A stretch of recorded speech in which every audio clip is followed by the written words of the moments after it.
కాలం మారిపోయింది.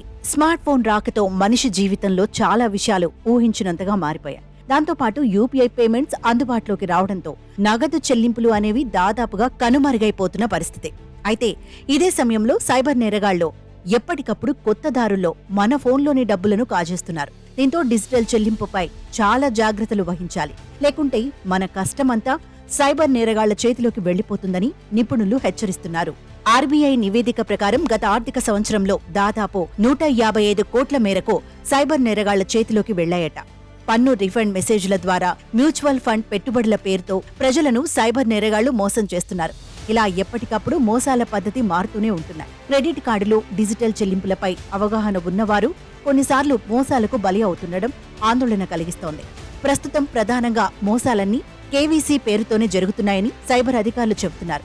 కొత్త ఏడాది రావడంతో బ్యాంకు నిబంధనల్లో కొన్ని మార్పులు రావడం సహజం. దీంతో ఇదే అదనుగా సైబర్ నేరగాళ్లు కేవైసీ, రీకేవైసీ పేరుతో ఖాతాదారులను సంప్రదిస్తుంటారు. ఒకవేళ మీ బ్యాంకు నుంచి నిజంగానే కేవైసీ చేయాలని మెసేజ్ వస్తే బ్యాంకు శాఖ తమని సంప్రదించాలని సూచిస్తుంది. లేకపోతే బ్యాంక్ వెబ్సైట్లోకి లాగిన్ కావాల్సిందిగా చెబుతుంది. ఇలా కాకుండా సందేశంలో ఏదైనా లింక్ వచ్చి దాన్ని క్లిక్ చేయడం ద్వారా కేవైసీని పూర్తి చేయాల్సిందిగా చెబితే అది పూర్తిగా మోసపూరితమని గమనించాలి. దీంతో పాటు ఎట్టి పరిస్థితుల్లోనూ మీ డెబిట్ లేదా credit card CVV, OTP, password లాంటివి ఎవరికీ చెప్పొద్దు. చిన్న అనుమానం వచ్చినా వెంటనే బ్యాంకును సంప్రదించి ఫిర్యాదు చేయాలి.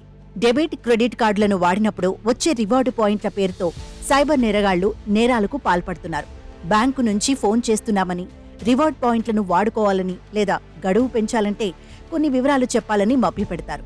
వారిని నమ్మి ఓటీపీ లాంటి వివరాలు చెప్పగానే మీ రివార్డ్ పాయింట్లతో వాళ్లు కొనుగోళ్లు చేస్తారు. సాధారణంగా రివార్డ్ పాయింట్ల గడువును బ్యాంకులు పెంచవు. కాబట్టి ఇలాంటి సందేశాలు వస్తే నమ్మి మోసపోవద్దు. కొనని వస్తువును కొన్నామని చెప్పి కూడా మనల్ని బురిడి కొట్టిస్తారు కొందరు కేటుగాళ్లు. 20,000 వస్తువుని 2,000కే కొన్నారని చెప్పి క్యూఆర్ కోడ్ను పంపించి డిజిటల్లో చెల్లించాలని అడుగుతారు. త్వరగా డబ్బు చెల్లించాలని, లేకపోతే క్యూఆర్ కోడ్ సమయం అయిపోతుందని తొందర పెట్టేస్తారు. మరికొన్నిసార్లు మీకు డబ్బు వస్తుందని క్యూఆర్ కోడ్ను స్కాన్ చేయాల్సిందిగా చెబుతుంటారు.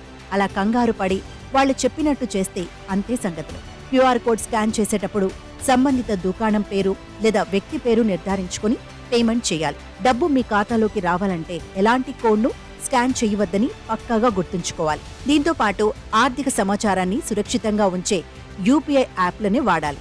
ఎట్టి పరిస్థితుల్లోనూ సులభమైన పాస్వర్డ్లను ఎంచుకోవద్దు. పిన్ను కనీసం 2-3 నెలలకోసారి మార్చడం ఉత్తమం.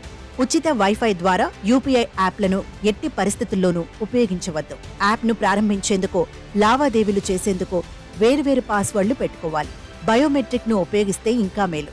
ముఖ్యంగా సులభంగా డబ్బు సంపాదించే అవకాశమని, ఇంటి నుంచే పనిచేసి సంపాదించవచ్చని వచ్చే ప్రకటనల జోలికి అస్సలు వెళ్లకూడదు.